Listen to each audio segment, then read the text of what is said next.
పెట్టండి డీజేలు, కొట్టండి జేజేలు, పెట్టండి కటౌట్లు, కొట్టండి చప్పట్లు, చల్లండి పూలు, వేయండి హీలలు, సంబరాలకు సిద్ధం కండి, పండుగకు సంసిద్ధం కండి. గుర్తుపెట్టుకో బాస్, జూన్ 4న మోత మోగిపోవాలా, జై జగన్ నినాదాలతో రాష్ట్రం దద్దరిల్లిపోవాలా. ఆ రోజు ఫ్యాను జోరు మామూలుగా ఉండదు, ఫ్యాను స్పీడు మామూలుగా ఉండదు. 151కి మించి గిరా గిరా తిరుగుతుంది ఫ్యాను. ఇది నేను చెబుతున్న మాట కాదు సార్. ఏపీ పొలిటికల్ స్క్రీన్ పై 100 అడుగుల కటౌట్ సీఎం జగన్మోహన్ రెడ్డి చెప్పిన మాట. ఆయన నోట సరికొత్త చరిత్ర అనే మాట ఇప్పుడు ఆ పార్టీ నేతల్లో, కార్యకర్తల్లో, అభిమానుల్లో టన్నుల కొద్దీ ఆనందాన్ని నింపింది. ఇచ్చిన సంక్షేమం, చేసిన అభివృద్ధి జగన్ సునామీ 2.0 సృష్టిస్తోంది. ఈ సునామీలో విపక్షాల అడ్రస్ గల్లంతు కాబోతోంది. శ్రీకాకుళం నుంచి చిత్తూరు దాకా క్లీన్ స్వీప్ చేయబోతోంది కుప్పంతో సహా. ఈ ప్రభంజనం మామూలుగా ఉండదు. ఇక ఈ రోజు నుంచి డిపాజిట్లు దక్కితే చాలని విపక్షాల అభ్యర్థులు రాత్రి పగలు లెక్కలేసుకోవాల్సిందే. ఆయన ఒక్క మాట చెప్పాడంటే అది శిలాశాసనమే. 2019లో కాన్ఫిడెంట్గా చెప్పారు, 151 కొట్టారు. ఇప్పుడు చెబుతున్నారు అంతకు మించి కొట్టడం ఖాయం. వినండి ఆ మాటల్లో కాన్ఫిడెన్స్, చూడండి ఆ మనిషిలో ఆత్మస్థైర్యం. Probably down the line on June 4th, if on the day that results would be coming out, I promise that this results would ensure that the whole country would stand up and look towards Andhra Pradesh.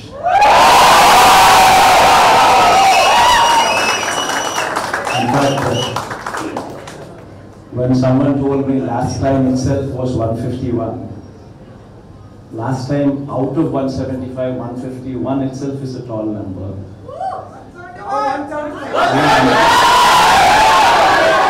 When someone told me 22 out of 25 itself is a tall number. This time, we're going to beat that record.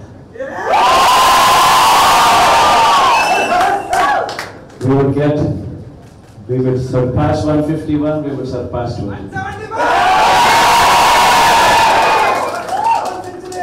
And predominantly, God's grace, touch wood, we've given a good deliverance of the governance. The governance model that was put in place was never seen before. And while I could do all that, nevertheless, 1.5 years of your effort.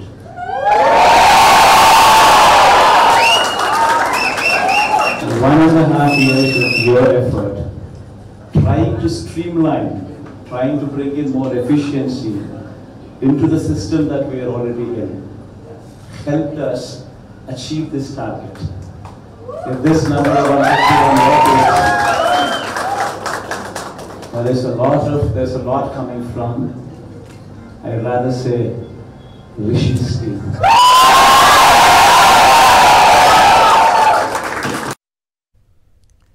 చూసారుగా, ఒక్క విషయం మాట్లాడుకుందాం.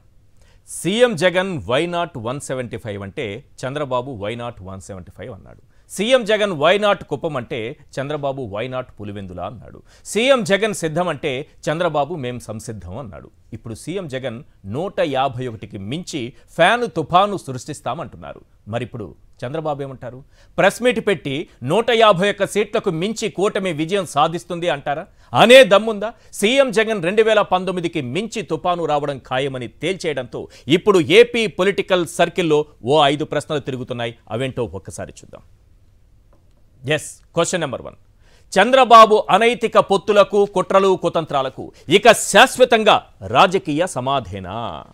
Question number 2, Ramoji yellow జర్నలిజానికి, అబద్ధపు రాతలకు, తప్పుడు ప్రచారాలకు ఇక పర్మనెంట్గా చెల్లుచీటీయేనా? Question number 3, బోటకపు హామీలకు, మోసపుచ్చే మాటలకు, అమలు కాని పథకాలకు ఇక ఎండ్ కార్డు పడ్డట్టేనా? క్వశ్చన్ నెంబర్ 4, స్టార్ క్యాంపెయినర్లు, పెయిడ్ ఆర్టిస్టులు, కమ్మని మేధావులు ఇక పెట్టే బేడా సర్దుకోవాల్సిందేనా? క్వశ్చన్ నెంబర్ 5, ఫ్యాను సృష్టించే తుఫానులు, దత్త తండ్రి, దత్తపుత్రుడి అడ్రస్లు ఇక శాశ్వతంగా గల్లంతేనా? రైట్, ఈ అంశాలపైనే మనం మాట్లాడబోతున్నాం. చర్చలో పాల్గొంటున్నారు కేఎస్ ప్రసాద్ గారు, సీనియర్ అనలిస్ట్. ఇక దువ్వాడ శ్రీనివాస్ గారు ఎమ్మెల్సీ, వైఎస్ఆర్సీపీ టెక్కలి నియోజకవర్గం నుంచి పోటీ చేశారు. ఇక బివి రావు గారు మాజీ జనసేన నాయకులు, ప్రస్తుతం వైఎస్ఆర్సీపీలో ఉన్నారు. ముందుగా దువ్వాడ శ్రీనివాస్ గారితో మాట్లాడదాం. దువ్వాడ గారు, జూన్ 9న ప్రమాణ స్వీకారం డేట్ను కూడా అనౌన్స్ చేశారు కొద్దిసేపటి క్రితం బొత్స గారు. ఏంటి మీరు చాలా కాన్ఫిడెంట్గా ఉన్నట్లున్నారు. మీరు ప్రత్యేకించి మిమ్మల్ని చూస్తుంటే అసలు ఏం మాట్లాడాలి కూడా నాకు అర్థం కావట్లేదు. ఏంటి సార్, ఏంటి టెక్కల్లో పోటీ చేశారు, అచ్చెన్నాయుడు మీద పోటీ చేశారు. ఈశ్వర్ గారు నమస్కారం. అలాగే ప్రసాద్ రావు గారు నాకు ఇష్టమైన వ్యక్తి, వారికి నా నమస్కారం. ఖచ్చితంగా 175కి 175 స్థానాలు, 25 పార్లమెంట్ అన్న స్థానాలు మేము వెనక్కి తీసుకోవట్లేదు. దానిపైనే స్టాండ్ అయి ఉన్నాం. ఖచ్చితంగా గెలుస్తాం. ఈ మధ్య ట్విట్టర్ లో కూడా వచ్చింది దట్ 4 ఆల్సో అని వచ్చింది. అంటే కుప్పం, మంగళగిరి, టెక్కలి, పిఠాపురం 4 కూడా గెలుస్తాం సార్. ఇంకో పురం వదిలేశారు, ఇంకో పురం వదిలేరు. పిఠాపురంతో పాటు ఒక పురం, ఇంకో పురం ఉంది, అది హిందూపురం. ఆల్ 5. ఖచ్చితంగా నేను ఈరోజు కాన్ఫిడెంట్ గా చెప్తున్నాను సార్. ఎలక్షన్ బ్రహ్మాండంగా చేశాం. నేను ఎప్పుడు మీకు చాలా సార్లు చెప్పాను, టెక్కలకు వచ్చేటప్పటికి అవును రిగ్గింగ్ వల్ల మాత్రమే వాళ్ళు గెలుస్తారని. ఓకే, ఈ రోజు రిగ్గింగ్ ఆపాం. ప్రజాస్వామ్యబద్ధంగా ఎన్నికలు జరిగాయి. ఖచ్చితంగా ఎన్నికల్లో గెలిచే జగనన్నకు బహుమానంగా టెక్కల సీట్ ని తీసుకొచ్చి వారి చేతుల్లో పెడుతున్నాను. తప్పకుండా ఈ రోజు ఐపాక్ టీమ్ లో మా ముఖ్యమంత్రి గారు శ్రీ వైఎస్ జగన్మోహన్ రెడ్డి గారు చాలా కాన్ఫిడెంట్ గా ఫ్యాక్ట్స్ అన్ని కూడా రివీల్ చేస్తూ మాట్లాడారు. ఖచ్చితంగా మాకు ఆ మెజారిటీతో మేము గెలవబోతున్నాం. అది మీరు ఒకటి గమనించాలి. 60 సంవత్సరాలు పైపడినటువంటి వాటర్స్, అబౌవ్ 60 years, అలాగే మహిళలు విపరీతంగా వచ్చి ఓట్ కాస్ట్ చేశారు. అంటే 80% అబోవ్ ఈ రాష్ట్రంలో పోలింగ్ అయింది. ఇప్పటి వరకు పోలైనటువంటి శాతానికన్నా ఇతర రాష్ట్రాల్లో ఆంధ్రప్రదేశ్ లో ఈ రోజు హైయెస్ట్ పర్సెంటేజ్ పోలైంది. అవును, ఇది ఒక శుభ సూచకం సార్.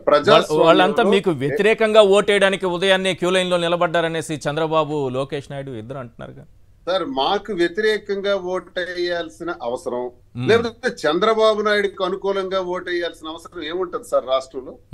చంద్రబాబు నాయుడు చేసిన మేలేంటి సార్? చంద్రబాబు నాయుడు సృష్టించిన సంపదలు ఏమిటి సార్? ఇప్పుడు ఆయనకు అనుకూలంగా ఎంతమంది జనాలు క్యూలోకి వచ్చేసి ఎండనక చాలా దగ్గర ఇబ్బందులతో కూడా వచ్చి ఓట్లేసారు. 6 గంటల వరకు జనం బారులు తిరిగినట్టు. మరి చంద్రబాబు నాయుడులో ఉన్న కొత్త విషయం ఏముంది సార్? అంటే పవన్ కళ్యాణ్ తో నేను గెలవలేను, జగన్మోహన్ రెడ్డి గారిని ఓడించలేను కాబట్టి నిన్నటి వరకు తిట్టిన పవన్ కళ్యాణ్ బూట్ పాలిష్ చేయడానికి పవన్ కళ్యాణ్ కలుపుకోవడం కొత్తదనమా? లేకపోతే వీళ్ళిద్దరూ ఢిల్లీ వెళ్ళి కాలు పట్టుకొని ఢిల్లీ రాజకీయాన్ని తీసుకొచ్చి వీళ్ళలో కూటమి కింద కలుపుకోవటం వీళ్ళ కొత్తదనమా? మళ్ళీ అదే ఢిల్లీ నాయకుల్ని ఇష్టానుసారం తోర్పారా పట్టినటువంటి చంద్రబాబు నాయుడు భారతదేశంలో మోదీకి తిట్టినంతగా చంద్రబాబు నాయుడు తిట్టినంతగా ఎవరు విమర్శించలా.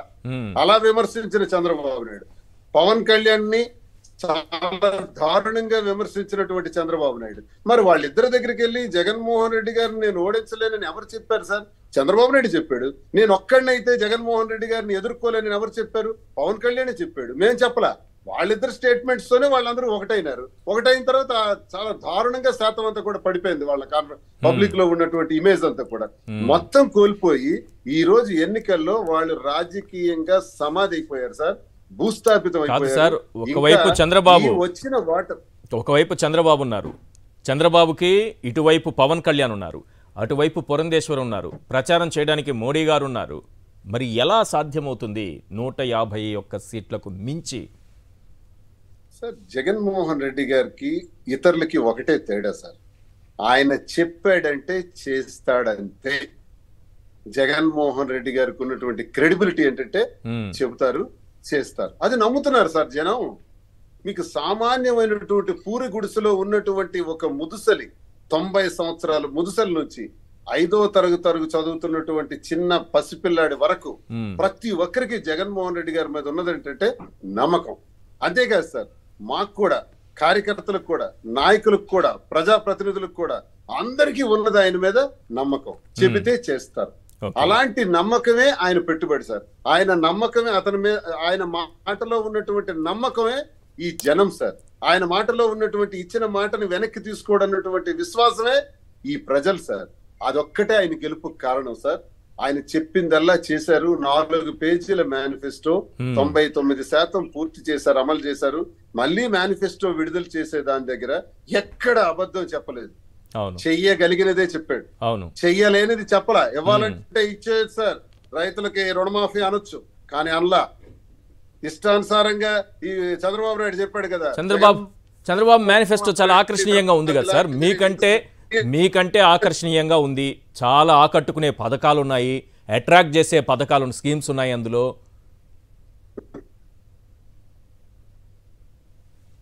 సార్ చంద్రబాబు నాయుడు మేనిఫెస్టోలో ఎక్కడైనా సరే కొత్తదనం ఉందా సార్? 40 సంవత్సరాల అనుభవం, 14 సంవత్సరాల ఇండస్ట్రీ, అమ్మఒడిని తీసి ఏంటి తల్లికి వందనం అని పెడతాడా? సిగ్గు లజ్జ సరం ఉందా సార్? నీవు 40 సంవత్సరాల అనుభవంలో నీకు కొత్త పథకం, ప్రజలకు ఒక అద్భుతమైనటువంటి పథకాన్ని చెప్పలేకపోయావు. సూపర్ 6 అన్నావు, అరే కాదు కాదు సూపర్ 7 అంటావు. మళ్ళీ ఇష్టానుసారంగా మార్చేస్తావు. లేదు మాది ఇద్దరం కలిపిస్తాం మేనిఫెస్టో అంటావు. జాయింట్ మేనిఫెస్టో, ఉమ్మడి మేనిఫెస్టో అంటావు. పవన్ కళ్యాణ్కి తెలిసే సబ్జెక్ట్ ఏంటి మేనిఫెస్టోలో సబ్జెక్ట్ పాయింట్స్ పెట్టడానికి? పవన్ కళ్యాణ్కి తెలిసి ఏడ్చింది ఏమీ లేదు. ఇద్దరు కలిపి ఉమ్మడి మేనిఫెస్టో అన్నారు. ఆ ఇద్దరు కల్పించిన మేనిఫెస్టో బీజేపీ వాళ్ళు మాకు సంబంధం లేదన్నారు. ఈ దిక్కుమాలిన మేనిఫెస్టోని నమ్మేది ఎవరు సార్? జగన్మోహన్ రెడ్డి గారు ఇచ్చినటువంటి మేనిఫెస్టోని అమలు చేస్తే ఆంధ్రప్రదేశ్ శ్రీలంక అయిపోద్ది అన్నాడు ఈ మహానుభావుడు. మరి జగన్మోహన్ రెడ్డి గారి మేనిఫెస్టోనే కాపీ కొట్టి పేర్లు మార్చి విడుదల చేసిన ఈ మేనిఫెస్టో ఈ రోజు మేము ఇప్పుడు జగన్మోహన్ రెడ్డి గారు ఇచ్చిన మేనిఫెస్టోలో మనకు ఆదాయం ఎంత, స్టేట్ బడ్జెట్ ఎంత, ఆ బడ్జెట్ లో నేను ఇస్తున్నటువంటి హామీలకు, ఈ పథకాలకు ఎంత ఖర్చు అవుతుంది అనేది పక్కాగా ఎస్టిమేషన్ వేసి, ఆ ఎస్టిమేషన్ కి విత్ ఇన్ ది లైన్స్, అంటే మనకున్నటువంటి ఆదాయానికి లోపలే ఆయన ప్రభుత్వ పథకాల్ని ఈ రోజు నిర్ణయించారు. మరి చంద్రబాబు నాయుడు దానికి రెట్టింపు ఎన్ని సిలిండర్లైనా ఇస్తాడంట. ఎంతమంది పిల్లలు ఉంటే అంతమందికి ఆయన 15,000 ఇస్తాడంట. ఎంతమంది అన్లిమిటెడ్ అనమాట. మరి అప్పుడు ఆంధ్రప్రదేశ్ సింగపూర్ అయిపోతుందా సార్? మరి శ్రీలంక అయిపోతుందని చెప్పాడే. ఈ పథకాలు సోమరపోతులు అయిపోతారు జగన్మోహన్ రెడ్డి గారు ఇచ్చిన పథకాల వల్ల ప్రజలు అని చెప్పాడే.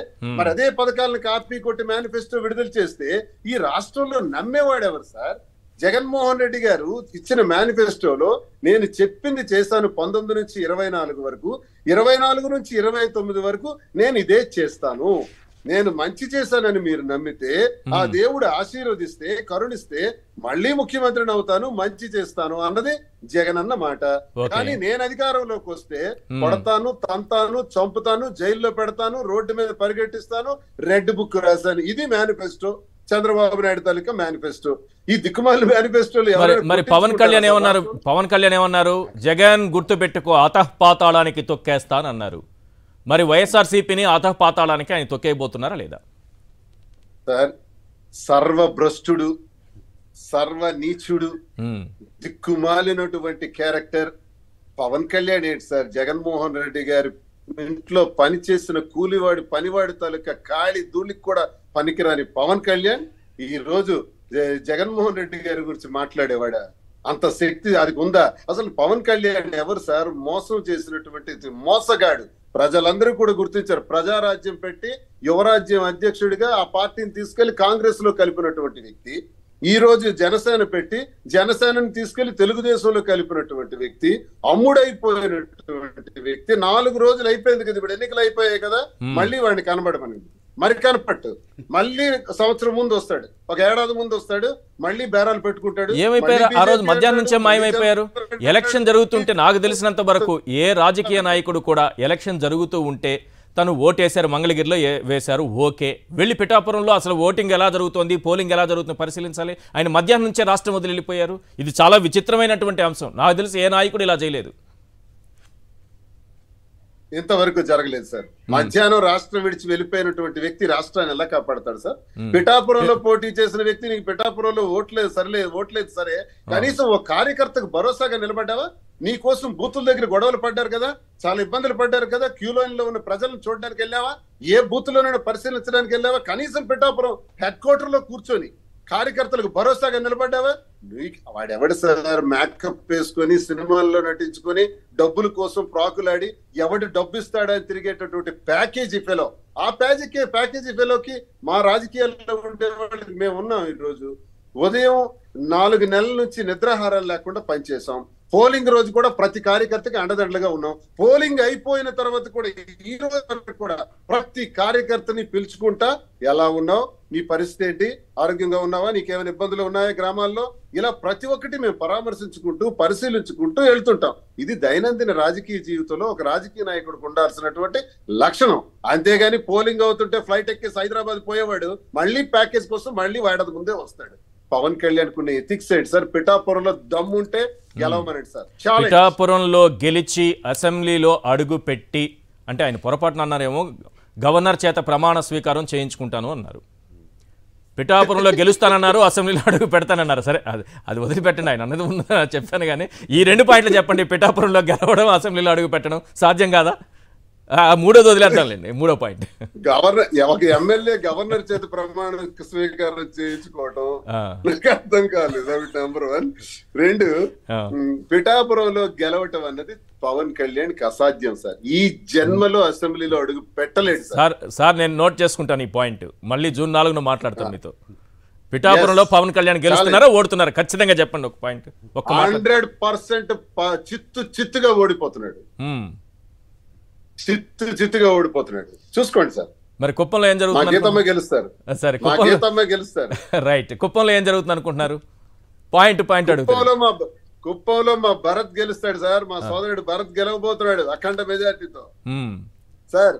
40 ఏళ్లలో కుప్పంలో అడుగు పెట్టని Chandrababu Naidu door to door ప్రతి వీధిలో కూడా తిరగాలని దిక్కుమాలిన పరిస్థితి. ఎన్నిసార్లు పెట్టుకున్నాడు మీటింగ్? దాని అర్థం ఏంటి సార్?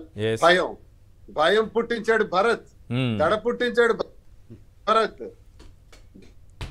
చిన్న యువకుడు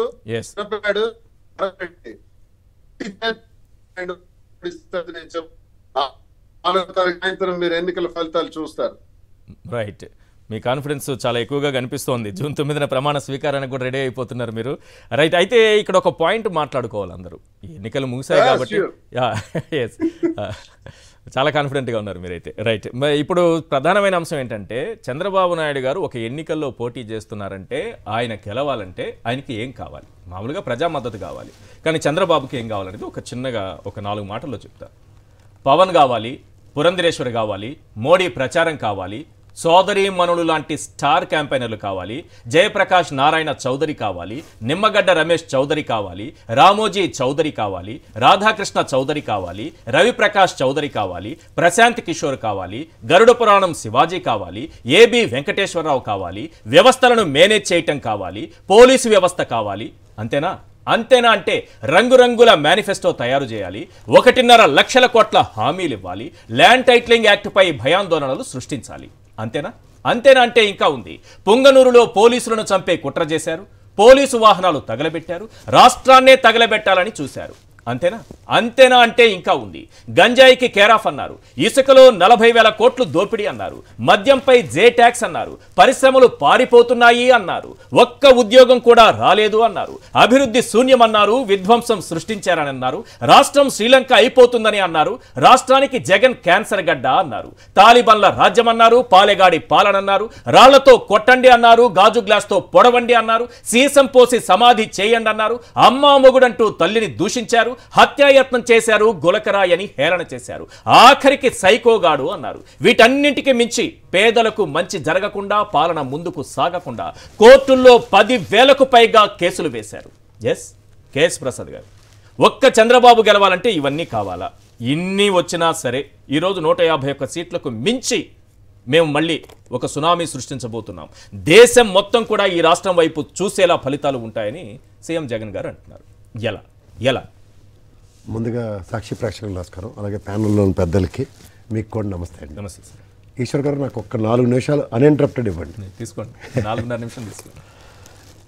23 స్థానాలు ఎప్పుడైతే జగన్మోహన్ రెడ్డి గారు కోల్పోయారో, మొదట్లో 23 స్థానాలు దొంగతనం చేసిన చంద్రబాబు నాయుడు, ఈ రెండింటి సారాంశం ఏంటంటే డీమార్క్ చేశారు.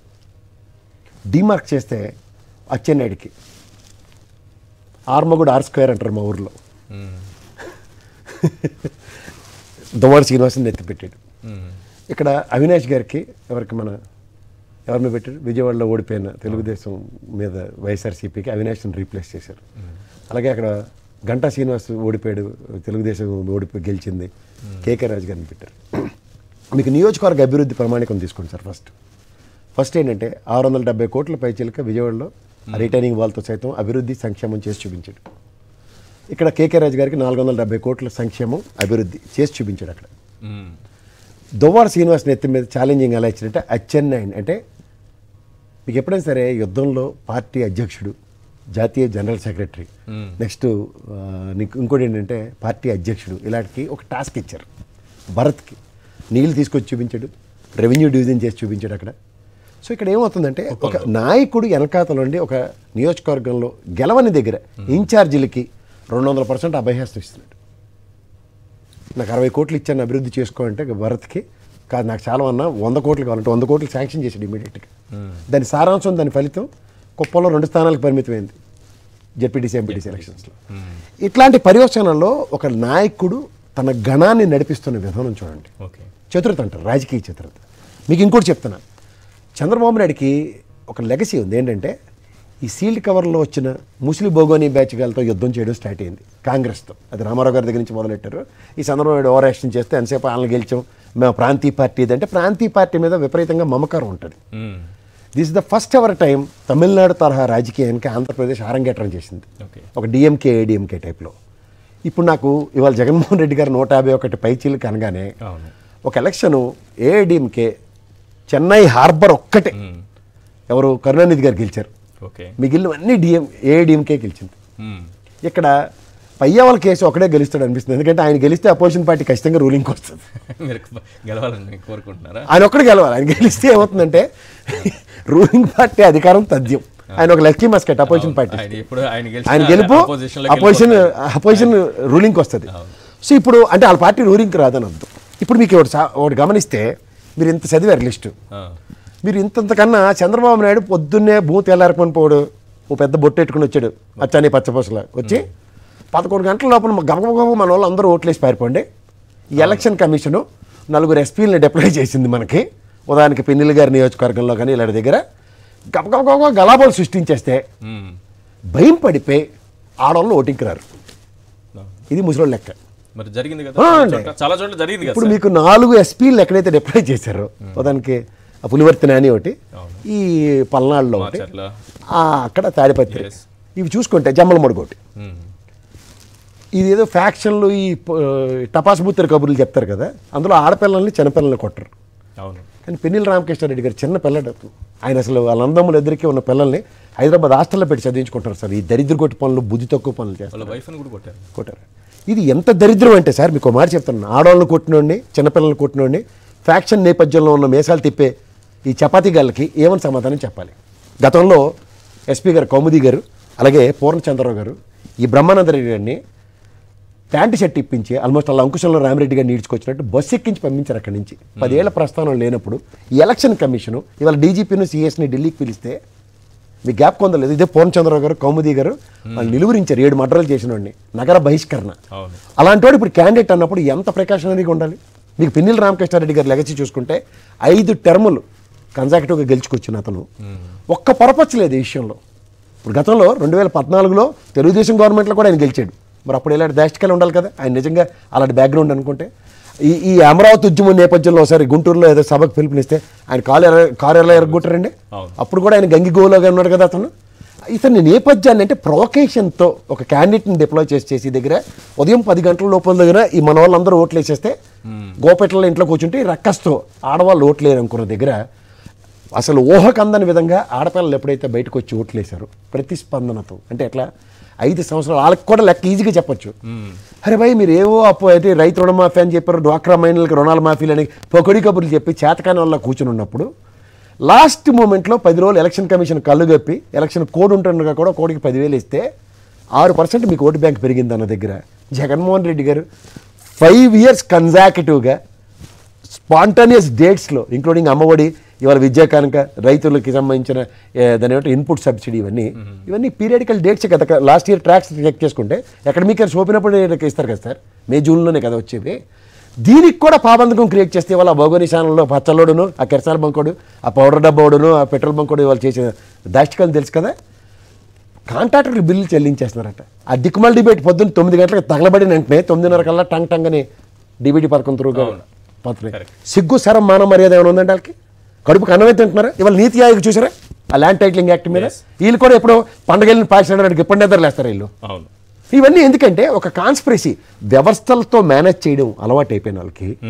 ఒక యోధుడి కింద జగన్మోహన్ రెడ్డి అనేవాడు ఒక ప్రాంతీయ పార్టీ ప్రాంతీయ పరిరక్షణగా 42 సంవత్సరాలు మీ లెగసీలో 14 సంవత్సరాలు ముఖ్యమంత్రిగా ఉండి ఏ ప్రాంతాన్ని మీరు పరిరక్షించలేకపోయారో, పరిరక్షకుడుగా వచ్చినప్పుడు 5 సంవత్సరాలు వీళ్ళ జీవితంలో 2,70,000 కోట్లు ఒక సంక్షేమం ఇచ్చిన పెద్దపేట వేసిన ఒక జగన్మోహన్ రెడ్డి కానీ, క్షేత్రస్థాయిలో ఒక ఆర్బీకే సెంటర్ కానీ, ఒక విలేజ్ క్లినిక్ కానీ, నాడు నేడు స్కూల్ పరివర్తన కానీ, ఒక సచివాలయ వ్యవస్థ కానీ, ఆయన అగ్రిగేట్ గ్రామానికి ₹1,00,00,000 బిల్డింగ్లు కట్టించిన ఉదంతంలో దీన్ని అభివృద్ధి అంటారా?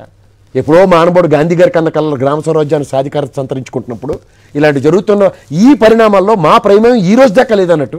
ఇవాళ దువ్వాడ శ్రీనివాస్ గారు లాంటి వాళ్ళ నేపథ్యం, అలాగే పిఠాపురంలో మీరు గెలిస్తే రాబోయే రోజుల్లో కాబోయే ప్రభుత్వానికి డిప్యూటీ సీఎం అని, ఇది మీ స్థాయి అంటే నువ్వు నిలబడిన నీ ప్రత్యర్థికి స్థాయి ఈ విధంగా ఉన్నప్పుడు నీ స్థాయి ఏంద్రాబాయ్ అంటే పొలిట్ బ్యూరోలో డిస్కస్ చేసి చెప్పాలట. మినిస్టర్ ఇస్తారో ఎవరు ఒకవేళ గెలిస్తే? ఇవన్నీ హైపోథెటికల్ ఈక్వేషన్లో డ్రైవ్ అవుతున్న వాళ్ళ దగ్గర ఇలాంటి వాళ్ళ నిస్సహాయ స్థితికి ఇంకా మీరు ఏంటన్నారండి? అదేదో పవన్ కళ్యాణ్ గురించి ఇంట్రడక్షన్ అని చెప్తూ ఓటు వేయడానికి వెళ్ళి ప్రజాస్వామ్యంలో బ్యాలెట్ పేపర్ ప్రింట్ వస్తుందో రాదో కూడా తెలియని ఓ నిస్సహాయకుడికి ఇవాళ ప్రజాస్వామ్యం పిఠాపురం నియోజకవర్గం అప్పచెప్తారంటే వాళ్ళు ఎంత ఎడ్డుమోలోకల్లో ఆలోచించుకోండి. ఇవాళ మీకు ఒక విషయం చెప్తున్నా, ప్రాథమిక అవగాహన, సామాజిక అవగాహన. పిఠాపురం కూడా ఓడిపోతున్నారా వీళ్ళు? వైఎస్ఆర్సీపీ గెలుస్తోందా? ఖచ్చితంగా సార్. మీకు మళ్ళీ నేను చెప్తాను, ఇట్స్ ఎ డీమార్క్డ్ ఎలక్షన్. ఎవరెవరినైతే వీళ్ళు 23 మంది ఆలు గెలిచి పవన్ కళ్యాణ్ లాంటి ఊగిసిలాడే డోలాయమానం బ్యాచ్లకి నెక్కచ్చిగా నిస్వార్థంగా టార్గెట్ పెట్టి మరీ అటాక్ ఉంటుంది. మీరు రిజల్ట్స్లో చూద్దరు. కానీ మీకు ఇంకోటి చెప్తాను, హిందూపురం గురించి మీరు ఇందాక తక్కువ అంచనా ఇస్తున్నారు. కుర్మ సామాజిక వర్గంలో ఈ రోజు దాకా రిప్రజెంటేషన్ లేదు. This the first ever time BC సామాజిక వర్గానికి ఫస్ట్ ఎవర్ టైం ప్రాధాన్యత సంతరించుకుంటూ ఆపర్చునిటీ క్రియేట్ చేసింది వైఎస్ఆర్సీపీ.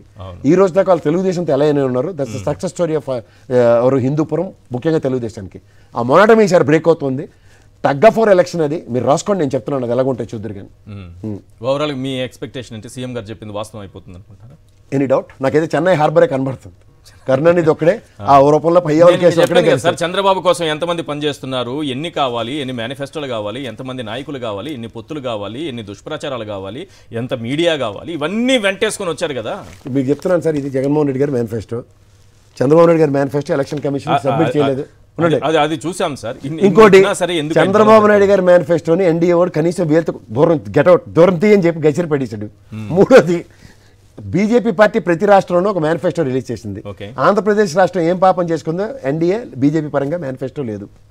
ఇవన్నీ ఉదాహరణలు దేనికి సంకేతాలంటే it's obvious and clear and evident that they cannot defeat Jaganmohan Reddy even after forming themselves. So అలాంటప్పుడు ఏమవుతుందంటే ఖచ్చితంగా కాంకర్ చేయబోతున్న జగన్మోహన్ రెడ్డి కళ్ళ ముందు సాక్షాత్కరిస్తుంటే రాబోయే ప్రజాస్వామ్యంలో ప్రజలు ముఖ్యంగా వీళ్ళకి నమ్ముకున్నది ఏంటంటే ప్రజల యొక్క ప్రతిస్పందనలో తిరగబడిపోతారు. మమ్మల్ని ఏదో అంటే వడ్డించిన కంచంలో ఈ రోజు దాకా అన్నం తినిపిస్తున్న జగన్మోహన్ రెడ్డికి ప్రజా ప్రతిస్పందనే అర్ధరాత్రి దాకా ఓట్లేసి 2%. మీరు గతంలో చూసుకోండి, ఎన్డీఏ 1 గవర్నమెంట్కి ఎన్డీఏ 2 గవర్నమెంట్కి నరేంద్ర మోడీ రెండోసారి గవర్నమెంట్ వచ్చినప్పుడు 2.7 ఓట్ బ్యాంక్ అనానమస్గా పెరిగితే 303 సీట్లు వచ్చాయి. అలాగే వెస్ట్ బెంగాల్ ఎలక్షన్ తీసుకోండి, టీఎంసీ పార్టీకి ఎప్పుడైతే ఓటు బ్యాంక్ పెరిగిందో టీఎంసీ పార్టీ ప్రాంతీయ పార్టీ ఎలా గెలుచుకుందో ఉదాహరణతో సైతం ఉన్నాయి. ఇదే సిస్టము ఇక్కడ ఆంధ్రప్రదేశ్లో వైఎస్ఆర్సీపీకి ఓటు బ్యాంక్ రూపంలో పెరిగితే 6% పెరిగిన మీకు ఏది సంక్షేమం అందిస్తే 32 నుంచి 36-38%కి వచ్చిన మీ ఉదంతంలో కేవలం ఒక సర్టన్ పీరియడ్ ఆఫ్ టైంకి జస్ట్ స్టిపులేట్ 10-15 డేస్కే మీకు 6% పెరిగితే 5 years ట్రాక్ రికార్డు పెంచిన జగన్మోహన్ రెడ్డికి అగ్రిగేట్న ఎంత పెరుగుతుంది? తర్వాత మీరు ఇచ్చిన ఏ సర్వేలను తీసుకోండి ఈశ్వర్ గారు, 49.5% ఎక్కడా తగ్గని జగన్మోహన్ రెడ్డి ప్రభుత్వం యొక్క ఓటు బ్యాంక్ పర్సంటేజ్. వీళ్ళందరూ కూటమిగా, నేను మీరు కదా కోనేరు సురేష్ గారు చెప్పారు, మన ముగ్గురు కూటమి కింద ఏర్పడినా సరే 46%తో కన్ఫైన్ అవుతున్నాం. అక్కడ 4% వేరియేషన్ ఉంది. 4% గెయిన్ అవ్వాలి ఇక్కడ, ప్లస్ 2% బేర్ మినిమం వైఎస్ఆర్సీపీ నుంచి కొట్టాలి. అంటే 6% కాంకర్ చేస్తాను కానీ గెలవలేని నిస్సహాయ స్థితిలో ఉన్నప్పుడు 23 స్థానాల మీద ప్రైమ్ ఫోకస్ చేసిన 150కి పైగా సాధ్యమైన 150కి పైగా ఆబ్వియస్గా. అంటే నేను డైరెక్ట్గా అడుగుతా, అవునా కాదు ఒకటి చెప్పండి. అంటే ఈ ఎన్నికల ఫలితాల తర్వాత రాష్ట్రంలో విపక్షాలు అనేవి ఉండవా? ఉండవు. బీజేపీ పార్టీలో తెలుగుదేశం విలీనం అయితే తీరుతుంది. ఉండదు, అసలు ఉండదు. టీడీపీ లేదు, ఉండదు. టీడీపీ మనుగడే లేదు, ఉండదు. వదిలేసుకుంటారా చంద్రబాబు? ఎప్పుడో వదిలేసి ఆయన వదులుకునే వ్యక్తి ఆయన ఉంటే కదా ఫస్ట్ ఆఫ్ ఆల్. ఆయన వేసిన వెంటనే with in span of no time ఆయన లోపల ఉంటాడో బయట ఉంటాడో తేల్చుకోమనండి. నేను ఖచ్చితంగా చెప్తాను. ఎందుకంటే కేసుల యొక్క నిడివి పేకమే కత్తిరి అలాడుతుంది. తర్వాత ఇక్కడ ఎలక్షన్ వైలేషన్స్ అన్ని ఇప్పుడు తాడు పామే కూర్చుంటాయి. ఇవన్నీ గవర్నర్ దాకా నోటీసులకు సుజనా చౌదరి దగ్గర ఎక్స్ భోగని బ్యాచ్ ఆయన చాలా సేవలు చేస్తున్నారు. ఎలక్షన్ అబ్జర్వర్ గా వచ్చి రాష్ట్రంలో ఇప్పుడు ఇంత తగలపడిపోవడానికి వెనక నుంచి ఆయన పాత్ర ఏదో ఉందని ఏదో కంప్లైంట్ ఇచ్చారు. అది చెప్తాను. ఎలక్షన్ అబ్జర్వర్ కింద అంత మంచి ఆఫీసరా. ఇక్కడ మీకు ఎప్పుడైతే పిన్నెల్లి గారి నియోజకవర్గంలో ఉన్న ఎక్స్ ఎంపీ యొక్క దాష్టికం యొక్క ఔన్నత్యం, ఒక MP man behind the story and what sort of narrations is giving to the people around, ఈ రక్కస్ క్రియేట్ చేస్తాం. మీకు ఒకటి చెప్తున్నాను సార్, గెలిస్తాం, నెక్స్ట్ మేము గెలిస్తే మేము చూసుకుంటాం అనుకునేవాడిని చూస్తాం. కానీ గెలుస్తామని నిజంగా వాళ్ళకి భరోసా ఉంటే ఈ రక్కస్ ఎలక్షన్ అయిన తర్వాత కూడా ఇన్ని రోజులు ఎందుకు ఆగట్లే? ఆ డిపార్ట్మెంట్ మీద ఒక్క మాట అనట్లేదు చంద్రబాబు నాయుడు. కనీసం ఎన్నికల వ్యవస్థను ఒక్క మాట అనట్లేదు. వాళ్ళ చేతిలోనే వ్యవస్థ మొత్తం, పోలీస్ డిపార్ట్మెంట్ నుంచి అన్ని వ్యవస్థలు వాళ్ళ చేతిలో ఉన్నాయి. చంద్రబాబు ఒక్క మాట కూడా మాట్లాడకపోవడం చాలా అనుమానాలు. మీకు ఒక మాట చెప్తాను, పక్కనే ఉన్న డీజీపీ ఆఫీస్కి అంటే ఎగేసుకుని పోయే వరలరామయ్య అచ్చెన్నాయుడు ఇవాళ డీజీపీ ఆఫీస్కి ఎందుకు వెళ్ళలేదు? రెండోది గవర్నర్ని ఎందుకు కలవలేదు? పైపచ్చి అంటే చీమ చిట్టుకుమని ఇదంతా అల్లర్ల వాళ్ళే కారణం అని అపోహలు వేసి వాళ్ళ దగ్గర సోషల్ మీడియాలో, వాళ్ళ తెలుగుదేశం మీడియాలో మా వాళ్ళు పై చెయ్యి ఎలా తంతున్నారో చూడండి అని, తాడిపత్రి మీద ఇంటి మీద పెద్దిరెడ్డి ఇంటి మీద మా జెండా ఎగరేసామని ఇలాంటి కబుర్లు బేగాలు పోతున్నారంటే దాని అర్థం ఏంటి? రైట్ ఒకసారి బీవీ రావు గారితో మాట్లాడదాం. బీవీ రావు గారు, ఈరోజు సీఎం గారు ఐపాక్ టీంతో మాట్లాడుతున్నటువంటి సందర్భంలో ఆయన చేసినటువంటి వ్యాఖ్యలు మీరు వినే ఉంటారు. 151కి మించి, అంటే గతం 2019కి మించినటువంటి ఫలితాలు మనం చూడబోతున్నాం. అలాగే దేశం మొత్తం తిరిగి చూసేటటువంటి ఒక ఫలితాన్ని ఈ రాష్ట్రంలో మనం సాధించబోతున్నాం అని చెప్పారు. ఏంటి సార్ ఇది? మీరు జనసేనలో ఉండి వచ్చారు, సరే టీడీపీ సంగతి కాసేపు పక్కన పెడతాను. ఒకవేళ జగన్మోహన్ రెడ్డి గారు చెప్పినట్టే 151కి మించి అని అన్నారు కాబట్టి 155 అనుకుందాం. ఇంకొక 20 సీట్లు మాత్రమే మిగులుతాయి విపక్షాలకి. అందులో జనసేనకి ఎన్ని మిగులుతాయి అనుకుంటున్నారు సార్? జనసేనకి అసలు ఇంకా మిగిలే అవకాశం లేదండి. అసలు పవన్ కళ్యాణ్ గారికే పిఠాపురం లేనప్పుడు ఇంకా జనసేన ఖాతా తెరిచే అవకాశం ఉందని చెప్పేసి ఎవరు కూడా అనుకోవట్లేదు. 151కి మించి అంటే జగన్మోహన్ రెడ్డి గారు చాలా కాన్ఫిడెంట్ గా గతంలో 2019లో మన రికార్డ్ ని మళ్ళీ మనం బ్రేక్ చేయబోతున్నాం అని చెప్పారు. అది వై నాట్ 175 అనేది 175కి 175 కొట్టే విధంగా కూడా మనకి ఈ రోజున ఫలితాలు కనబడతా ఉన్నాయి. కుప్పంలో ఇక్కడ చంద్రబాబు నాయుడు గారు ఓడిపోబోతా ఉన్నారు, అక్కడ హిందూపురంలో బాలకృష్ణ గారు ఓడిపోబోతున్నారు, పిఠాపురంలో పవన్ కళ్యాణ్ గారు ఓడిపోబోతా ఉన్నారు. ఎందుకు ఏమైనా రీజన్ చెప్తారా సార్? మీరు ఏమైనా రీజన్ చెప్తారా? పవన్ కళ్యాణ్కి చాలా మంచి ఫాలోయింగ్ ఉందంటారు యూత్ లో, ఒకటి. రెండోది అక్కడ 90,000కు పైగా 92,000 మంది కాపుల ఓట్లు ఉన్నాయని అన్నారు. ఇన్ని ఉన్నా ఎందుకు ఓడిపోతారంటే ఏం చెప్తారు? ఖచ్చితంగా అక్కడ పవన్ కళ్యాణ్ గారు కేవలం జనసేన పార్టీ మీద, కాపుల మీద మాత్రమే పూర్తిగా డిపెండ్ అయ్యి కాపులందరూ కూడా గంపగొత్తగా జనసేన పార్టీకి పవన్ కళ్యాణ్ గారికి వేస్తారని చెప్పి ఒక భ్రమలో వాళ్ళు బతుకుతా ఉన్నారు. అక్కడ కాపులందరూ కూడా, కాపుల అభ్యర్థి ఎవరంటే అక్కడ వంగ గీత గారు కూడా కాపు సామాజిక వర్గానికి చెందిన వ్యక్తే, ఆవిడ అందుబాటులో ఉండే వ్యక్తి. ఇక్కడ కాపులందరూ పవన్ కళ్యాణ్ గారికి వేస్తారనే ఒక మోటోతో ఎప్పుడైతే చేశారో అక్కడ ఉన్న 2 లక్షల పైచీలకు ఓట్లలో మిగిలిన ఓట్లన్నీ కూడా బడుగు బలహీన వర్గాలకి, బీసీలకి, ఎస్సీల ఓట్లన్నీ కూడా వంగ గీత గారి వైపు, వైఎస్ఆర్ కాంగ్రెస్ పార్టీ వైపు ఈ సంక్షేమాన్ని చూసి పూర్తిగా అటువైపు వంగ గీత గారి వైపు వెళ్లారు. అదేవిధంగా కాపు సామాజిక వర్గానికి చెందిన ఓట్లలో కూడా చాలా మంది వరకు అందరూ కూడా ఇక్కడ వంగ గీత గారు కూడా కాపు సామాజిక వర్గానికి చెందిన వ్యక్తే. ఇతర కాపులందరినీ కూడా గంపగొత్తగా మనకి చంద్రబాబు నాయుడుకి తాకట్టు పెడితే మనందరం కూడా ఇలాగా వెళ్లి మళ్ళీ చంద్రబాబు నాయుడుతో ముఖ్యమంత్రి చేయడానికి మనం పనిచేయాలనే ఈ యొక్క రాజకీయ పరిణితి చెందిన వ్యక్తులుగా వాళ్ళందరూ కూడా ఈ రోజు వైఎస్ఆర్ కాంగ్రెస్ పార్టీ వైపు, అక్కడ పిఠాపురం నియోజకవర్గంలో వంగ గీత గారి వైపు నిలబడ్డారు. మేము కూడా ప్రచారానికి కొన్ని రోజులు మేము పిఠాపురం నియోజకవర్గానికి వెళ్ళి పనిచేసినప్పుడు కూడా మేము సాధారణంగా అక్కడ అందరం కూడా సర్వే చేసి ఆటో కార్మికులను కానీ, ఆటో తోలుకునే వారిని కానీ, మిగిలిన కార్మికులను కానీ, సాధారణ ప్రజలందరూ కూడా ఎవరిని అడిగినా కూడా వాళ్ళందరూ కూడా మేము వంగ గీత గారికి ఓటేస్తామని చెప్పడం కూడా జరిగింది. ఎందుకంటే ఆయన పిఠాపురంలో హెలికాప్టర్ లో వచ్చి ఈ రోజున ప్రచారం చేస్తా ఉండి హెలికాప్టర్ లో అప్పుడప్పుడు వచ్చిన వ్యక్తి రేపు పొద్దున మనం పిఠాపురంలో గెలిపిస్తే మన సమస్యలు చెప్పుకోవాలంటే హెలికాప్టర్ లో ఆయన రావాలా, లేదా మనం హెలికాప్టర్ లో హైదరాబాద్ వెళ్ళాలా? జ్వరం వస్తే పిఠాపురంలో హాస్పిటల్స్ లేనట్టుగా పిఠాపురంలో ఎక్కడా కూడా చూపించకుండా ఆయన వెళ్ళి మళ్ళీ హైదరాబాద్ లో పడుకుని అయిన మొన్న వైఎస్ జగన్మోహన్ రెడ్డి గారు ప్రచారంలో చెప్తున్నప్పుడు వంగ గీత గారు చెప్పారు, నాకు 102 జ్వరం వస్తే నేను పిఠాపురంలో ఉన్నానండి, ఇక్కడ హాస్పిటల్ చూపించుకున్నానండి, నేను వెళ్ళి హైదరాబాద్ వెళ్ళలేదని అని చెప్పారు. దాని అంతా కూడా ప్రజలందరూ కూడా గమనించారు. జ్వరం వస్తే పిఠాపురం నుంచి హైదరాబాద్ వెళ్ళి వైద్యం చేయించుకున్న పవన్ కళ్యాణ్ కావాలా, ఇక్కడే ఉన్న వంగా గీత గారు కావాలని చెప్పి పిఠాపురం గ్రామం, పిఠాపురం నియోజకవర్గ ప్రజలందరూ కూడా చాలా స్పష్టంగా కూడా వాళ్ళందరూ కూడా అర్థమైంది. ఎందుకంటే జ్వరం వస్తే హెలికాప్టర్ వేసుకుని హైదరాబాద్ వెళ్ళే వ్యక్తిని ఎన్నుకోవాలని చెప్పి పిఠాపురం నియోజకవర్గ ప్రజలైతే ఎవరు అనుకోవట్లా. పిఠాపురంలో బంపర్ మెజారిటీతో వంగా గీత గారు గెలవబోతా ఉన్నారు. ఖచ్చితంగా వైఎస్ జగన్మోహన్ రెడ్డి గారు ఈ రోజున ఏదైతే మనం 2019 రికార్డ్ ని మనం బ్రేక్ చేయబోతా ఉన్నామని చెప్పారో అది 100% జరుగుతా ఉంది. ఎందుకంటే 2019 ఎన్నికల్లో వైఎస్ జగన్మోహన్ రెడ్డి గారు చేస్తారు అనే నమ్మకంతో 151 సీట్లు ఇచ్చారు.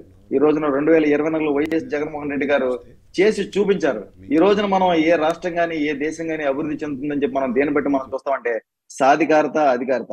సాధికారత అంటే ఎక్కువ మంది మనం చదువుకుని అందరూ కూడా అభివృద్ధిలోకి వచ్చి విద్యావంతులు అయితే అది సాధికారత.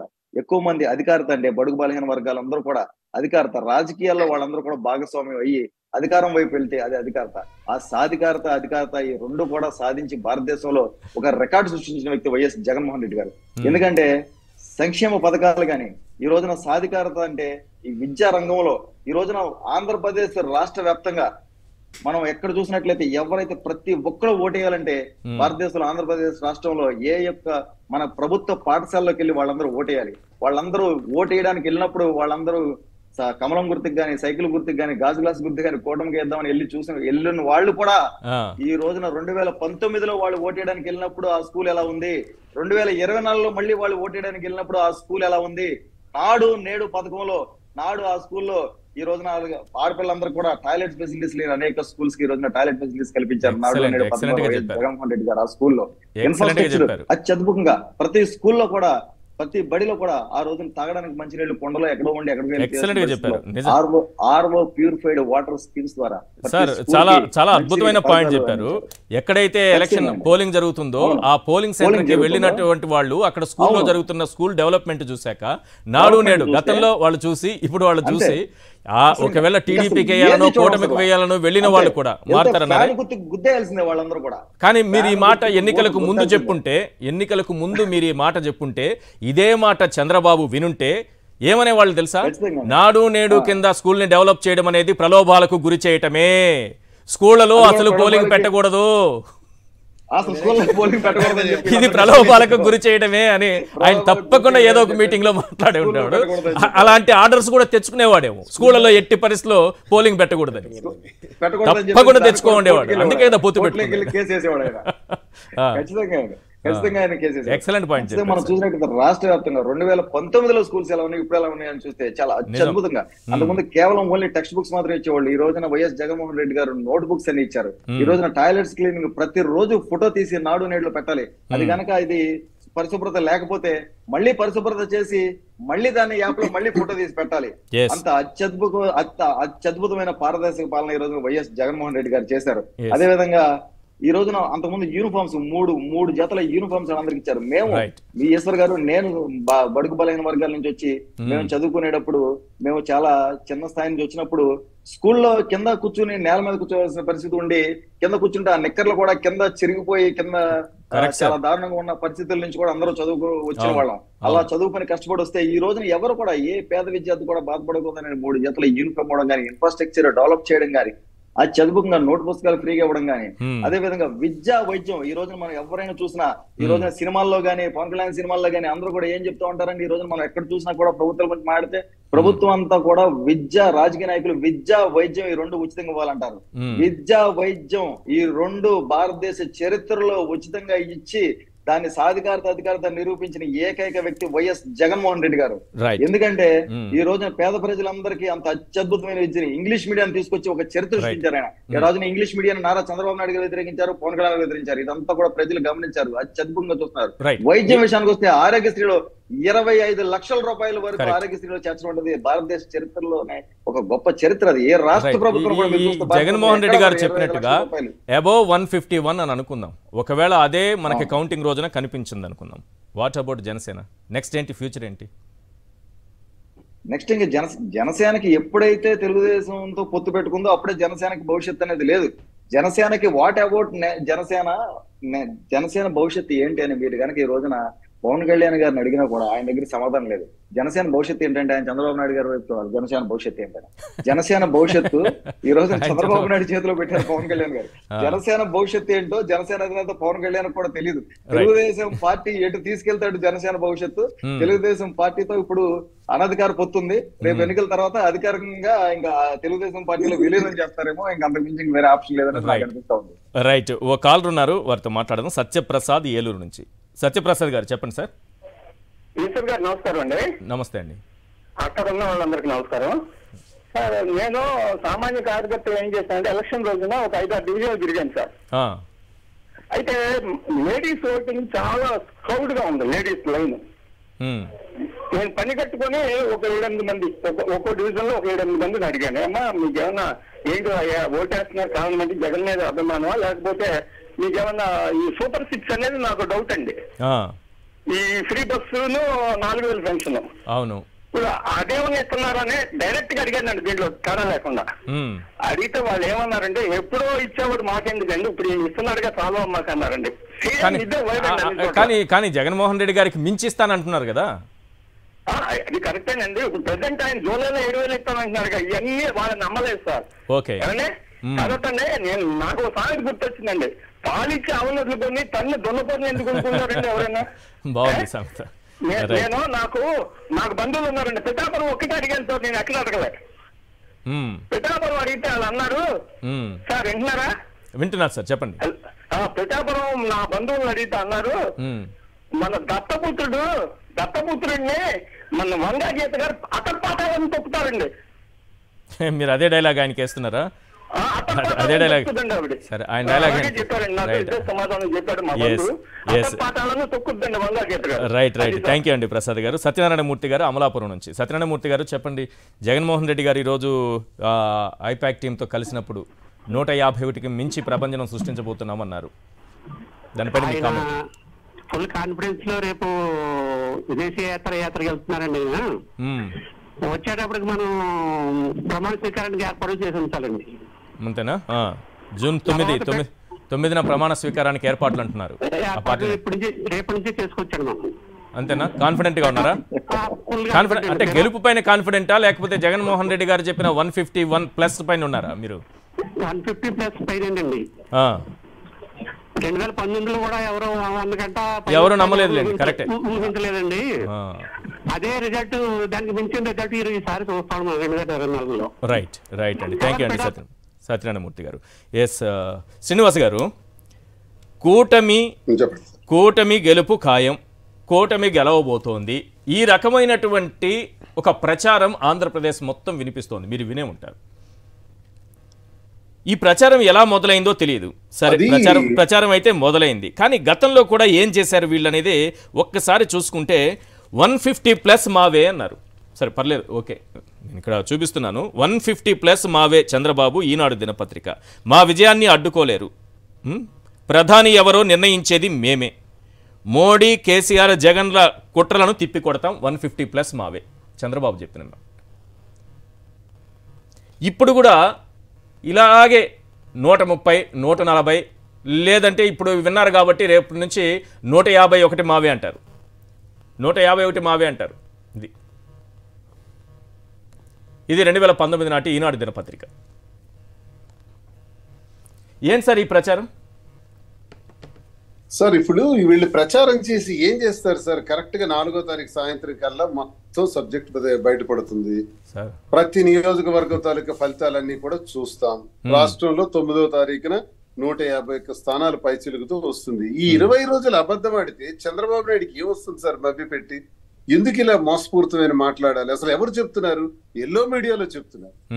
ఎల్లో మీడియాలో క్లియర్ గా చెప్తున్నారు. ఎల్లో మీడియాలో ఒక మీడియా అయినటువంటి ABN first day Jaganmohan Reddy government form చేస్తారని కూడా చెప్పారు. ఫస్ట్ డే ఇంచుమించు పోలింగ్ అయిన రోజు సాయంత్రం జగన్మోహన్ రెడ్డి ప్రభుత్వం వస్తుందని. మరి ఇప్పుడు ఎందుకు మార్చారు సార్? మళ్ళీ ఎటువంటి పద్ధతుల్లో మార్చారు? బెట్టింగ్లు సార్, బెట్టింగ్లు. చంద్రబాబు లాంటి వ్యక్తి, ఒక ముఖ్యమంత్రిగా పనిచేసిన వ్యక్తి 2019లో ఆయన ఓడిపోతానని తెలిసిన సత్తా బజార్ గురించి మాట్లాడారు సార్. బెట్టింగ్ల గురించి ఒక ముఖ్యమంత్రి స్థాయి వ్యక్తి మాటలేనావి? బెట్టింగ్ల గురించి మాట్లాడతారా ముఖ్యమంత్రి స్థాయి వ్యక్తి? కాదండి, బెట్టింగ్లు కాదు. ఇవాళ ఏబిఎన్ కిరసనాయిల్ డబ్బాల ఛానల్లోడు 30,000 కోట్ల సిండికేట్ నడుపుతున్నాడు.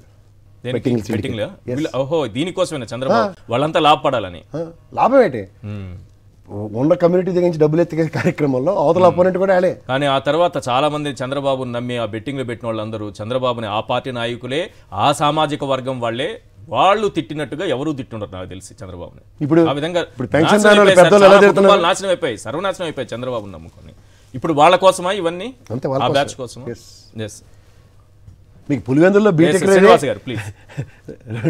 20 కోట్ల పంది వేచాడు. రైట్, శ్రీనివాస్ గారు. సరే, కేవలం బెట్టింగ్ల కోసం, డబ్బులు సంపాదించడం కోసం, మరో వ్యాపారం చేసుకోవటం కోసమే తప్ప ఏ పద్ధతుల్లో సార్ మేము ఇప్పుడు ఒకటి చెప్తున్నాం సార్, 151 స్థానాలు దాటి జగన్మోహన్ రెడ్డి గారు గెలవటానికి రీజన్స్ ఏంటో మేము చెప్పగలం. ఓకే, కానీ గవర్నమెంట్ లోకి రాగలను అని చంద్రబాబు నాయుడు చెప్పడానికి ఒక్క రీజన్ చెప్పగలడు. అప్పుడు డిబేట్ చేద్దాం. తెలుగుదేశం పార్టీలో ఎవరికి దమ్ముంటే వాళ్ళకి రమ్మనండి సార్, నేను వస్తాను. మేము ఎందుకు 150 దాటి గెలుస్తామో నేను చెబుతాను. అసలు గవర్నమెంట్ ఎలా ఫామ్ చేయగలరో దమ్ముంటే వాళ్ళు పాయింట్ వైజ్ చెప్పగలరా? దమ్ముంటే పిలవండి సార్, నేను వస్తాను. మేం గెలవటానికి కారణం ఈ చర్చ ఎక్కడ లేదు, ఇది మాత్రం కరెక్ట్. మీరేమో వైఎస్ఆర్సీపీ నాయకులు, ఆ పార్టీ కానీ మొత్తం చెబుతుంది అంటే మహిళలు మా వైపు ఉన్నారు, వృద్ధులు మా వైపు ఉన్నారు, పెన్షన్లు తీసుకుంటున్న వాళ్ళు, అలాగే ఎస్సీ ఎస్టీ బీసీ మైనారిటీ మా వైపు ఉన్నారు. మేమిచ్చినటువంటి ఉద్యోగాలు దాదాపు 2,30,000 ఉద్యోగాలు ఇచ్చాము. సో ఉద్యోగులు కూడా మా వైపు ఉన్నారని చెప్తున్నారు. ఏ ఒక్క వర్గం అయినా సరే మా వైపు ఉందని ఈ రోజు వరకు టీడీపీ క్లెయిమ్ చేసుకోలేదు, ఇప్పటి వరకు చెప్పలేదు. అయినా సరే మేము గెలుస్తారు, కూటమి గెలుస్తుంది, ఎందుకు గెలుస్తుంది అనే దానికి ఒక్క కారణం కూడా చెప్పలేదు. చాలా అద్భుతమైన పాయింట్ చెప్పారు మీరు, ఎక్సలెంట్ పాయింట్ అది. వర్గాల గురించే కాదు సార్ నేను మాట్లాడేది, ఇంకొక మాట కూడా చెప్తాను.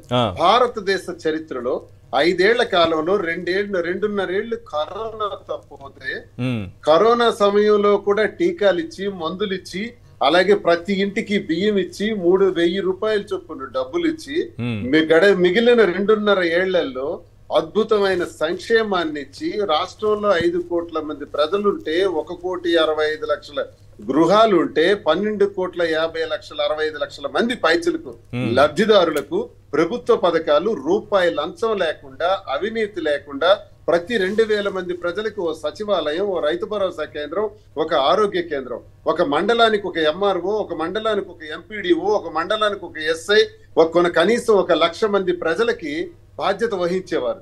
ఈ రోజు 2,000 మంది ప్రజలకి బాధ్యత వహించే విధంగా అధికారాన్ని వికేంద్రీకరణ చేస్తూ యంత్రాంగాన్ని ప్రతి 2,000 మందికి చేరదీసి వాళ్ళ ద్వారా సుమారు 550 రకాల ప్రభుత్వానికి సంబంధించినటువంటి సేవల్ని ప్రతి గడపకి చేర్చి 5 ఏళ్లలో నేను ఒక్క మాట చెప్తున్నా, ఈ రాష్ట్రంలో ఏ ఒక్క గడప నుంచైనా ఏ ఒక్క లబ్ధిదారుడైనా 4 సంవత్సరాల 10 నెలలకు ముందు, అంటే 12వ నెల చంద్రబాబు నాయుడు వల్ల తప్ప 4 సంవత్సరాల 10 నెలలు ఏ ఒక్కైనా గడప దాటి ఎంఆర్ఓ ఆఫీసులు, ఎంపీడీఓ ఆఫీసులకు వెళ్ళిన వైద్యం ఉందా సార్? ఎవరైనా అడిగారా సార్? ఈ రాష్ట్రంలో ఒక్కడంటే ఒక్క లబ్ధిదారుడు లంచం ఇచ్చాడా సార్? లంచం అడిగారా సార్ ఎవరైనా? ఇది సార్ పారదర్శక ప్రభుత్వం అంటే. సార్ ప్రభుత్వం మనకి స్వాతంత్రం వచ్చిన తర్వాత 17 మెడికల్ కాలేజీలు ఒకేసారి తీసుకొచ్చిన గనుడు సార్ 10 ఫిషింగ్ హార్బర్లు సార్, 4 సీ పోర్ట్లు సార్, సుమారు ఒక్కొక్క పోర్టుకి తక్కువ వేసుకుంటే 30,000 మందికి ఉద్యోగాలు ఇవ్వచ్చు సార్. 1,20,000 1,50,000 మందికి ఉద్యోగాలు ఇచ్చేందుకు ఏర్పాట్లు సార్. మా శ్రీకాకుళం జిల్లాలో 50 సంవత్సరాలుగా కలగా మిగిలిపోయినటువంటి భావనపాడు పోర్టుని ఈ రోజు మూలపేట గ్రీన్ ఫీల్డ్ పోర్టుగా శరవేగంగా రాత్రనక పగలనగా నిర్మాణం సార్. కిడ్నీ రేగులకి ఈ రోజు ఆఫ్రికా, ఎల్ సాల్వడార్, నికరాగువా అలాంటి దేశాల్లో పట్టి పీడిస్తున్నటువంటి కిడ్నీ రోగం మా ప్రాంతంలో టెక్కలి ముఖద్వారంగా ఇచ్చాపురం వరకు పట్టి పీడిస్తున్నటువంటి ఆ సమస్యకు ఒక్క ఏడాదిలో పరిష్కారం సార్. 700 కోట్ల రూపాయలతో కిడ్నీ రోగులకు అందరికీ కూడా కిడ్నీ రీసెర్చ్ సెంటర్, కిడ్నీ ఆసుపత్రి, హీరమండలం దగ్గర నుంచి 140 కిలోమీటర్ వరకు పైప్ లైన్ వేసి 2 టీఎంసీల వాటర్ 7 లక్షల మంది ప్రజలకి త్రాగునీరు అందించినటువంటి మహానుభావుడు సార్. ఎవరు గెలుస్తారు సార్? గెలవడం నేను చెప్తున్న దమ్ముంటే శ్రీకాకుళం వరకు సార్, దమ్ముంటే ఒక్కటి అచ్చెన్నాయుడికి రాష్ట్ర పార్టీ అధ్యక్షుడు కదా, ఒక్కటి మేము చేశామని 40 ఏళ్ల చరిత్రలో మేము ఇది చేశాం. కానీ దమ్ముంటే తెలుగుదేశం పార్టీ అధ్యక్షుడు చెప్పగలడా? కనీసం శ్రీకాకుళం జిల్లాలో వాళ్ళన్న మంత్రి కేంద్ర మంత్రిగా చేశాడు, అచ్చెన్నాయుడు మంత్రిగా చేశాడు, రామ్మోహన్ నాయుడు ఎంపీగా చేశాడు. ఒక్కటంటే ఒక్కటి చెప్పమనండి. మాన్యుమెంట్, రోడ్లు, డ్రైన్లు, మొక్కలు, వీధి దీపాలు సర్పంచులు వేస్తారు సార్. మంత్రులు కాదు వేయాల్సింది, ప్రభుత్వాలు కాదు చేయాల్సింది. నువ్వు ఒక మార్క్ నీ తాలూకా జీవితంలో ఇది నేను చేసి పెట్టానని చెప్పడానికి దమ్ముంటే అచ్చెన్నాయుడు చెప్పగలడా? చంద్రబాబు నాయుడు చెప్పగలడా? కానీ జగన్మోహన్ రెడ్డి గారు చేసినవి చారిత్రాత్మకం సార్. జగన్మోహన్ రెడ్డికి ఓటేయకపోతే ఎవరికి వేస్తారు సార్ ప్రజలు? ఈ కారణంగానే మేము గెలుస్తాం. క్లియర్ అది. కానీ ఎట్లా స్ప్రెడ్ అవుతుంది ఇది? ఎక్కడ చూసినా ఇదేంది కూటమి గెలుస్తుంది అంటే ఒక వార్తని మౌత్ టాక్. ఇది ఎట్లా స్ప్రెడ్ అవుతుంది? ఇప్పుడు వాళ్ళు మేము ఇది చేశామని కానీ, ఈ వర్గాలు మాకు వచ్చి ఓట్లేస్తున్నాయని కానీ, ఇక్కడ రాష్ట్ర ప్రభుత్వం ఫెయిల్ అయింది కానీ ఎక్కడ చెప్పట్లేదు, చెప్పరు. మరి ఎలా వస్తుంది ఈ మాటలు? ఎలా రాష్ట్రం అంతా ఒక వైరస్ లాగా వ్యాప్తిస్తుంది? ప్రశాంత్ కిషోర్ గారు నెగిటివ్ టాక్టిక్స్ అదే.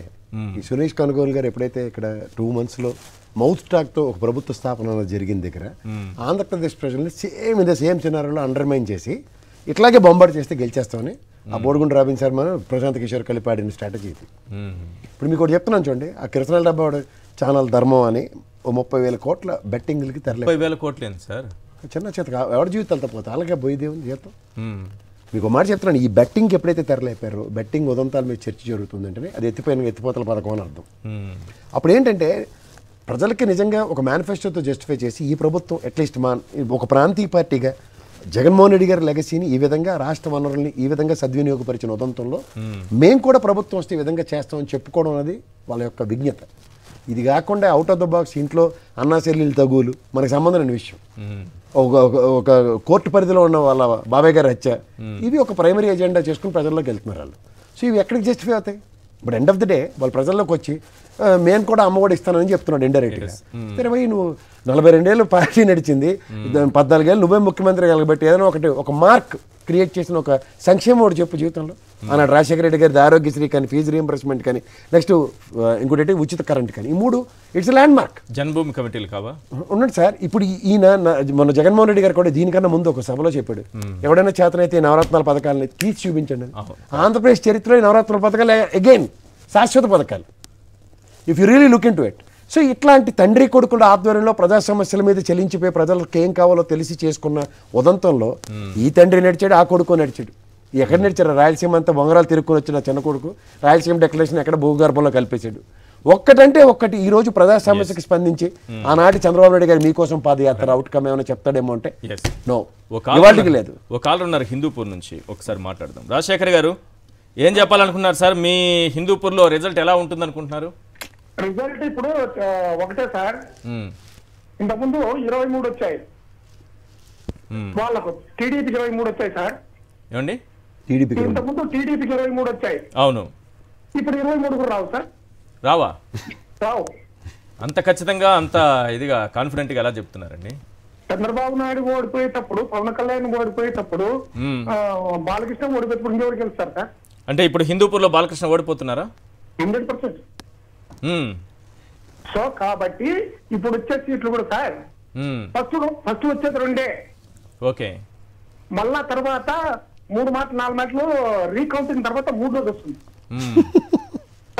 సో అప్పుడు 2, 3 అవుతాయి అంతే. అంతేనా? ఏం జరగబోతుందో మీరేదో భవిష్యత్తును దూరదృష్టితో చూసి చెప్తున్నట్టుగా కనిపిస్తోంది మీరు మీ మాటల్లో. 100% సార్ రేపు పొద్దున ఇదే జరిగేది. ఇదే జరుగుతుందా? మీరు జగన్ గారి కంటే ఎక్కువ కాన్ఫిడెంట్ గా కనిపిస్తున్నారు నాకు. చంద్రబాబు నాయుడు మీరు ఇది చెప్పండి, హిందూపూర్ లో బాలకృష్ణ ఖచ్చితంగా ఓడిపోతారా? ఓడిపోతే ఎంత ఓట్ల తేడాతో ఓడిపోతారా చెప్పండి దాదాపు, అంటే ఒక అంచనా. మీకు లోకల్ గా టాక్ ఉంటది కదా, 10,000 ఓట్లతో. 10,000 ఓట్లతో బాలకృష్ణ ఓడిపోబోతున్నారు. చంద్రబాబు నాయుడు కూడా ఓడిపోతున్నాడు కుప్పంలో. ఎన్ని ఓట్లు ఉండొచ్చు అని అంటే మీ పబ్లిక్ లో కొంత టాక్ ఉంటది కదా, మీ ఫ్రెండ్స్ తో వాళ్ళతో మాట్లాడుతుంటారు కదా మీరు. పబ్లిక్ దాదాపు 2,000 నుంచి 3,000 వరకు ఓట్లతో ఓడిపోతారు. అంటే గట్టి ఫైటే ఇచ్చినట్టే. చంద్రబాబు నాయుడు గారికి 30-40 ఓట్లు దొంగ ఓట్లు ఎత్తేసారు ఈసారి, కాబట్టి ఓడిపోతారా? రైట్, థ్యాంక్ యూ అండి రాజశేఖర్ గారు, thank you. Next Umakumari Visakha నుంచి. మేడం చెప్పండి, ఏం చెప్పాలనుకుంటున్నారు? నమస్తే అండి ఈశ్వర్ గారు. నమస్తే మ్యామ్. అక్కడ మీకు కేఎస్ ప్రసాద్ గారికి, దువ్వాడ శ్రీనివాస్ గారికి, బివి రావు గారికి నమస్తే అండి. హలో వింటున్నారు మేడం, చెప్పండి. దువ్వాడ శ్రీనివాస్ గారు ఒక క్వశ్చన్ వేసారు చూసారండి, టీడీపీ వాళ్ళకి దమ్ము ఉంటే వచ్చి బిగ్ క్వశ్చన్ లో కూర్చోమని. అవును, వాళ్ళు వీళ్ళు అడిగిన క్వశ్చన్ వాళ్ళు చెప్పలేరు కానీ వాళ్ళు చేసిన స్కామ్ల గురించి మటు దమ్ముగా చెప్పగలుగుతారండి. నార్త్ లో మటుకు కేకే రాజు గారు వస్తారండి ఈజీగాను. ఓకే, మీ ప్రోగ్రామ్స్ మేము కంటిన్యూ ఫాలో అవుతుంటా అండి. ఓకే, అదే, థ్యాంక్ యూ.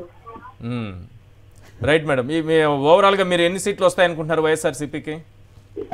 అంటే నార్త్ లో మటుకు వస్తారండి, ఖచ్చితంగా వస్తారు. 155 అబౌవ్ వస్తుందండి. ఓకే ఓకే, రైట్ అండి, థ్యాంక్ యూ అండి. ఎస్, మీరు చెప్పండి సార్, బీవీ రావు గారు ఫైనల్ గా ఏంటిది కూటమి గురించి ఈ రకమైనటువంటి వార్తలు స్ప్రెడ్ చేయడం వెనుక ఆంతర్యం ఏమై ఉంటుంది? ఎందుకంటే చంద్రబాబు ఈ రోజు వరకు ప్రెస్ మీట్ పెట్టలేదు, ఈ రోజు వరకు ఒక ట్వీట్ చేయలేదు, ఈ రోజు వరకు ఒక మాట చెప్పట్లేదు, ఈ రోజు వరకు లోకేష్ ఒక మాట మాట్లాడట్లేదు, ఈ రోజు వరకు లోకేష్ ఒక ట్వీట్ చేయట్లేదు. మేము గెలుస్తున్నాము అన్న మాట వాళ్ళ నోటి నుంచి ఇప్పటి వరకు రాలేదు.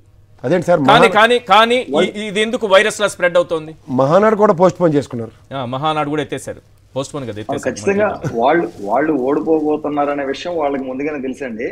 ముందుగా ఆంధ్రప్రదేశ్ రాష్ట్ర తెలుగుదేశం పార్టీ అధ్యక్షులు అచ్చెన్నాయుడు గారి మీద గెలవబోతున్నందుకు దువ్వాడ శ్రీనివాస్ గారికి నా శుభాకాంక్షలు తెలియజేస్తున్నాను. ఇక్కడే అన్ని జరిగిపోతున్నాయి. Okay, good good good. మీరే ప్రమాణ స్వీకారం చేయించడానికి ఏదైనా పెట్రోల్ బంక్ ఛానల్ అనుకున్నారు. కంగ్రాట్స్ సార్ దువ్వాడ శ్రీనివాస్ గారు, వారు చెప్పినందుకు కంగ్రాట్స్. నేను కూడా ముందే మేము అక్కడ ఎందుకు మిగిలిపోయాం, మేము కూడా కంగ్రాట్స్ చేసుకుంటారా? అందరూ అనుకుంటారు వాళ్ళ ఛానల్లో వాళ్ళే చెప్పేసుకుంటారు. ప్రమాణ స్వీకారం చేయించకండి సార్, అందుకే నేను బాధపడుతున్నా. ఖచ్చితంగా కూటమి ఓడిపోబోతా ఉందనేది కూటమి అధినేత చంద్రబాబు నాయుడు గారికి కూడా ముందు నుంచే తెలుసు. దానికి అందుకనే నారా లోకేష్ ని ఈసారి బాధ్యుడు చేసి నారా లోకేష్ మీద ఆ నెపం నెట్టకుండా ఉండడం కోసం ఆయన రాష్ట్ర వ్యాప్తంగా నారా లోకేష్ ఎక్కడ కూడా తిప్పల, కేవలం మంగళగిరి వరకే పరిమితం చేశారు. ఈ యొక్క ఓటమిలో నెపాన్ని అంతా కూడా పవన్ కళ్యాణ్ గారి మీద నెట్టేద్దామని చెప్పేసి చంద్రబాబు నాయుడు ముందుగానే ప్లాన్ చేసుకుని ఈ ఓటమి తర్వాత వాళ్ళు ప్రెస్ మీట్ పెట్టి ఏమేమి మాట్లాడాలి, కేవలం బీజేపీతో పొత్తు పెట్టుకోబట్టి పవన్ కళ్యాణ్ తో పొత్తు పెట్టుకోవడం వల్ల మేము ఓడిపోయామని చెప్పి చెప్పాలని కూడా వాళ్ళు దూరంగా ఉంచారా? అందుకే కేవలం లోకేష్ దూరంగా ఉంచారు. లోకేష్ వచ్చింటే మేము గెలిచేసే వాళ్ళం. రాష్ట్ర ప్రజలందరూ బాగా అర్థం చేసుకోవాలి, చాలా మంచి పాయింట్లు చెప్తున్నారు. పవన్ కళ్యాణ్ ఉండబట్టి మేము ఓడిపోయామని చెప్పాలని చెప్పేసి దానికి కూడా పవన్ కళ్యాణ్ బాధ్యత చేయాలని చెప్పి వాళ్ళు తెచ్చి పూర్తిగా ఇస్తున్నారు. పవన్ కళ్యాణ్ గారు ఎప్పుడు అంటూ ఉంటారు, మనల్ని ఎవడు రాపేది ఈ రోజు రాష్ట్ర ప్రజలు అనుకుంటారు, మనల్ని ఎవడో ఆపవసరలా, మనమే ఆగిపోతాం. మనల్ని ఎవడు రాపేదంటే మనల్ని ఎవడో ఆపవసరలా. ఈ రోజున వైఎస్ఆర్ కాంగ్రెస్ పార్టీ ఈ రోజున మళ్ళీ అత్యధిక మెజార్టీతో గెలవబోతామన్నది. ఎందుకంటే భారతదేశం స్వతంత్రం వచ్చిన తర్వాత మహాత్మా గాంధీ గారు కూడా గ్రామ స్వరాజ్యం పరిపాలన వికేంద్రీకరణ అనేది జరగాలి స్వతంత్రం వచ్చిన తర్వాత అనేది ఒక దీన్ని చెప్పారు.